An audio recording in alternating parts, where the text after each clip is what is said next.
Types of preposition में पहला क्या है? Preposition of time. अब इसमें टाइम। टाइम बताएगा, है ना। तो इसमें बेसिकली क्वेश्चन में मान लिया स्टेटमेंट जब हम या सेंटेंस जब लिखते हैं तो इसमें हमें ये बताया जाता है कि कोई भी चीज़ कब हुआ, व्हेन समथिंग हैपेंस। हैपेंस मतलब कोई भी घटना होना। कब कोई भी चीज़ हुआ है इस बारे में जब बात करें तब होता है टाइम। अब देखो टाइम में भी दो तरीके के, एक होता है एग्जैक्ट टाइम या फिर फिक्स्ड पॉइंट बताएगा। फिक्स्ड पॉइंट, एग्जैक्ट टाइम मतलब मान लो कि तुम्हें पता हो कि हम स्कूल कब जाना है, eight 9 o'clock। Eight 9 o'clock, 9 o'clock जो है फिक्स टाइम है, तो इसलिए यहाँ पर क्या लगेगा? एट।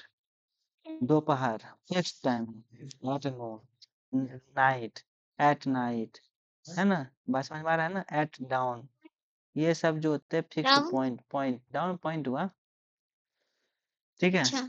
तो जब भी फिक्स्ड चीज की बात किया जाए तब वो हो जाएगा, वहां पर एट का यूज करेंगे।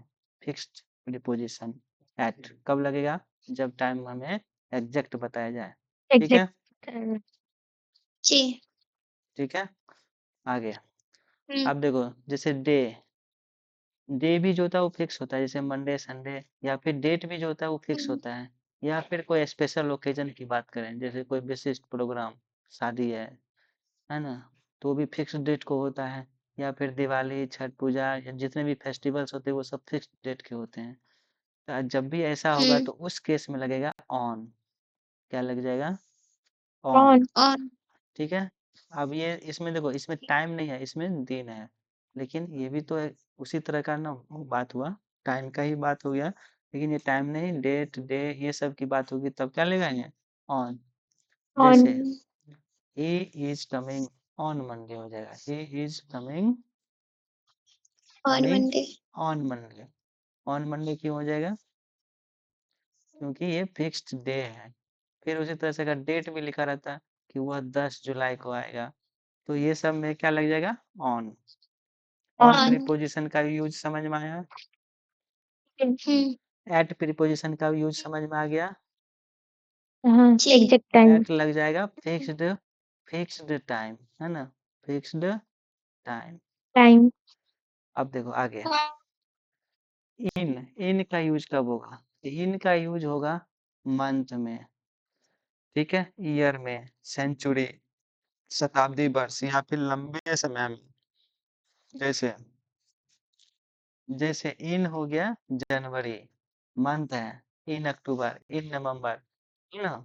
या फिर हम जैसे मान लो का हम इस सेंटेंस में ये कहें कि मेरी बहन की शादी फरवरी में है, तो हम कैसे लिखेंगे? इन फरवरी। मंथ हाँ, इन जनवरी। इन जनवरी फरवरी। देखो ईयर जब लिखा हो गया इन 2026, है ना। अब उसके बाद देखो इवनिंग, जैसे in the evening, century, in the first century, ठीक है। 21st। बात समझ में आ रहा ना। यहाँ पर ध्यान देना, देखो नून जब था तो एट नून हो गया, है ना। और यहाँ पर ध्यान देखना, जब इवनिंग आया, इवनिंग तो उसमें इन लग रहा है। ध्यान देना इस सब चीजों। इन लग रहा है। हाँ, कोई दिक्कत? क्योंकि देखो नून जो होता है वो 12 बजे के आसपास को माना जाता है, तो इसलिए नून में एट लग रहा है। समझ में आ रहा है ना। और इवनिंग जो होता है वो करीब हम लोग शायद 3 या 4 बजे के बाद मान लेते हैं, और फिर 8-9 बजे रात तक शायद चलता है।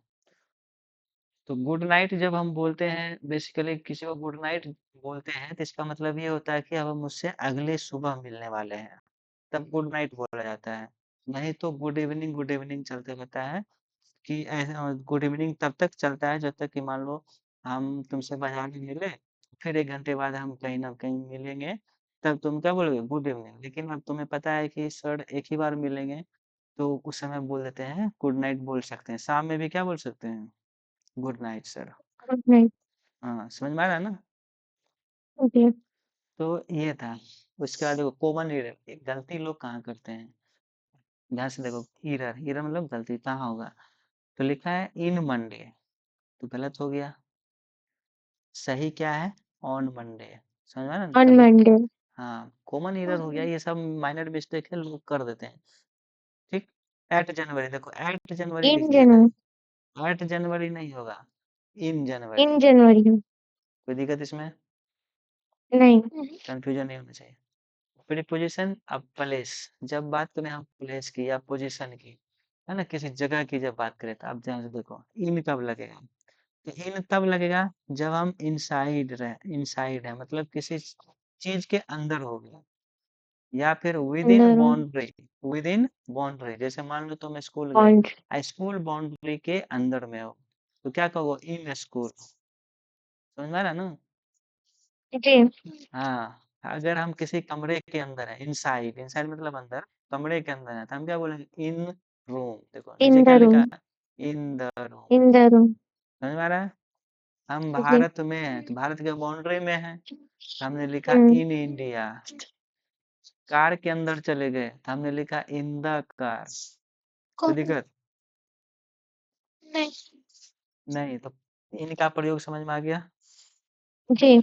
अब देखो ऑन, ऑन का प्रयोग कब होगा, तो ऑन का प्रयोग होगा जब टचिंग सरफेस, सरफेस टचिंग मतलब किसी चीज को हम टच कर रहे हैं। जैसे मान लो किताब को रख दिए टेबल पर, तो किताब जो है वो टेबल के सरफेस को टच कर रहा है। हम्म।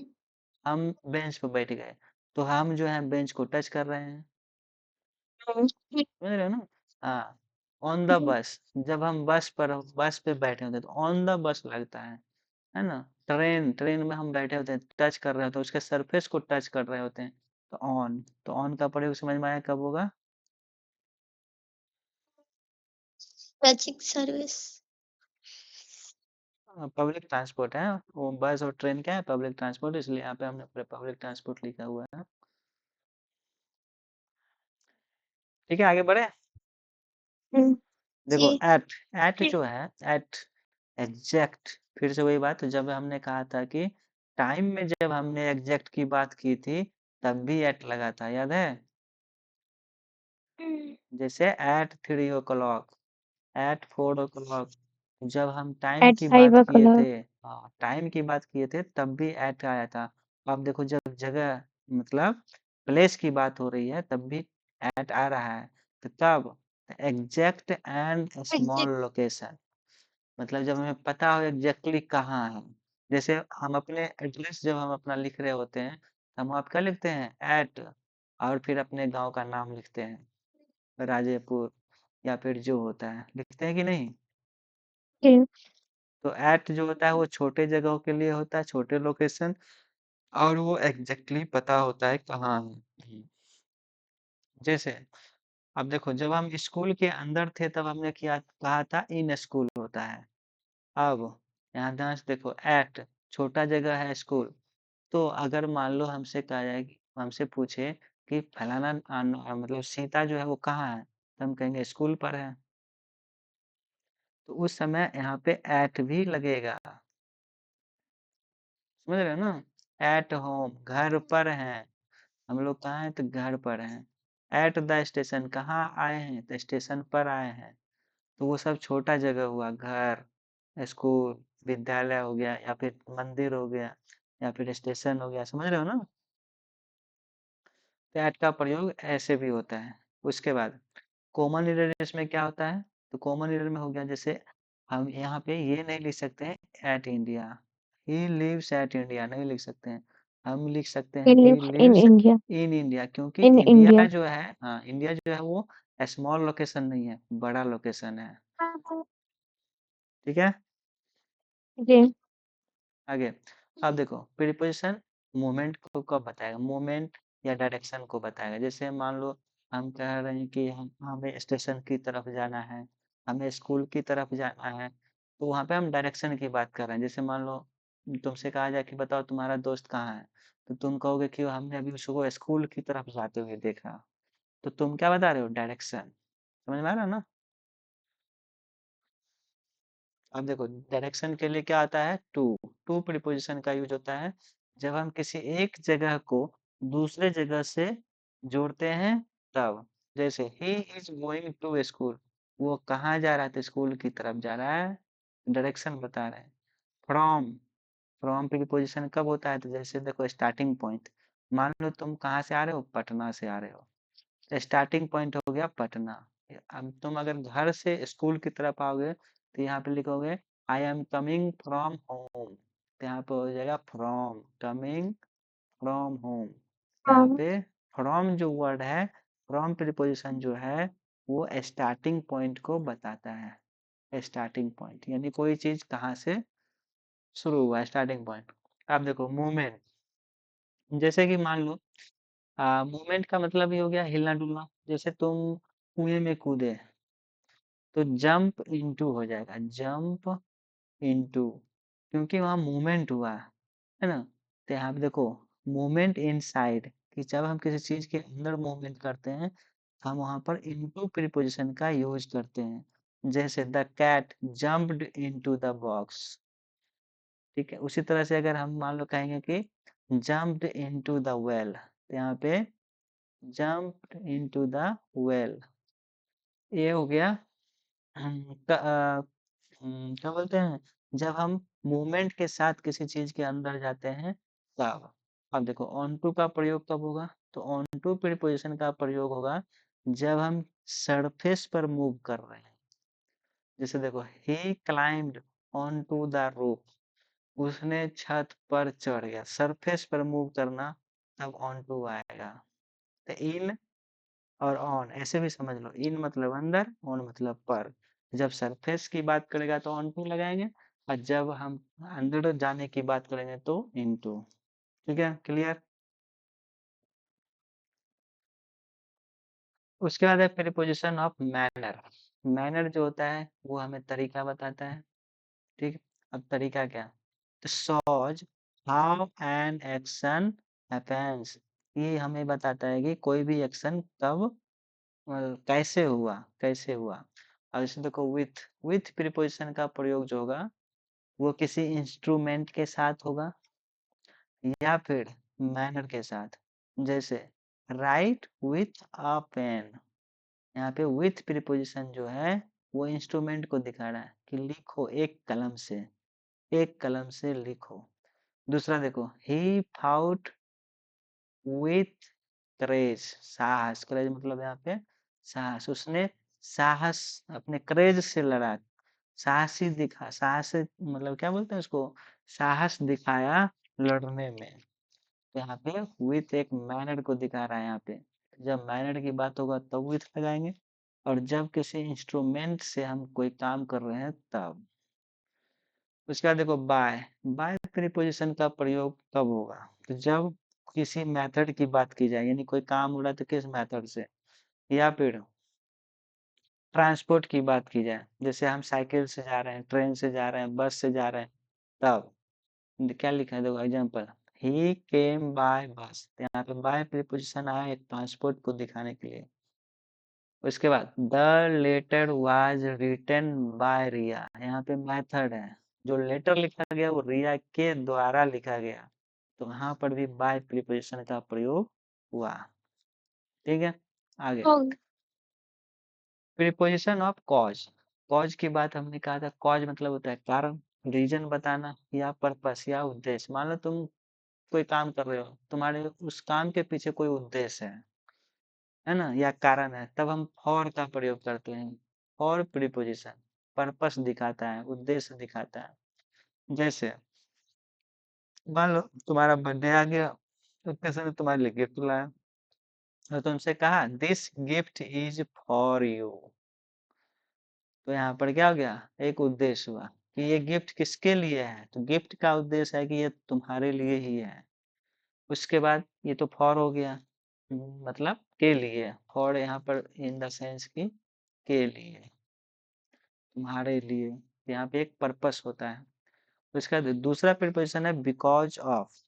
बिकॉज ऑफ, बिकॉज का भी हम यूज करेंगे, वो अलग है। बिकॉज ऑफ जो होगा वो हमेशा एक रीजन को दिखाएगा, रीजन मतलब कारण, कारण को बताएगा बिकॉज ऑफ।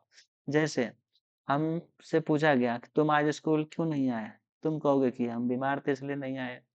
यहाँ पे क्या लिखा हुआ है, ही वॉज अब्सेंट, अब्सेंट अनुपस्थित है, क्यों, तो बिकॉज ऑफ इलनेस, बीमारी के कारण, क्योंकि वो बीमार है इसलिए अब्सेंट है। यहाँ पे हम कारण बता रहे हैं, तब हम बिकॉज ऑफ का यूज करते हैं। उसके बाद रिलेशन कब होगा, देखो रिलेशन संबंध बताएगा, ऑफ उसमें ऑफ प्रीपोज़िशन यूज़ होता है और अबाउट प्रीपोज़िशन यूज़ होता है। तो जो ऑफ प्रीपोज़िशन है, वो संबंध कैसे बताता है? तो हमने जैसे कहा the page of the book मतलब इस किताब की बुक। यहाँ पे इसका संबंध हो रहा है, इस किताब की पृष्ठ या पेज, है ना? जैसे हम फिर दूसरा एग्ज़ाम्पल जैसे ले लो the leg of this chair, यहाँ पे सेंटेंस हो गया। संबंध बता दिया ऑफ प्रीपोज़िशन, किसका संबंध? कुर्सी की और उसकी टांग की, the leg of this chair. और अबाउट का प्रयोग कैसे हो रहा था? He is talking about sports. वह खेल के बारे में बात करता है। किसके बारे में? तो के बारे में, के बारे में। तो ये एक संबंध बता रहा है। जैसे आई एम टॉकिंग अबाउट रिया, तो हम किसके बारे में बात कर रहे हैं? रिया के बारे में। तो जब यहाँ पे संबंध बताया जाए तो ये हो गया ऑफ और अबाउट प्रीपोजिशन। उसके बाद यहाँ तक में हमारी सारी बातें खत्म हो गई है। सेंटेंस में प्रीपोजिशन में हमने जो बताया वो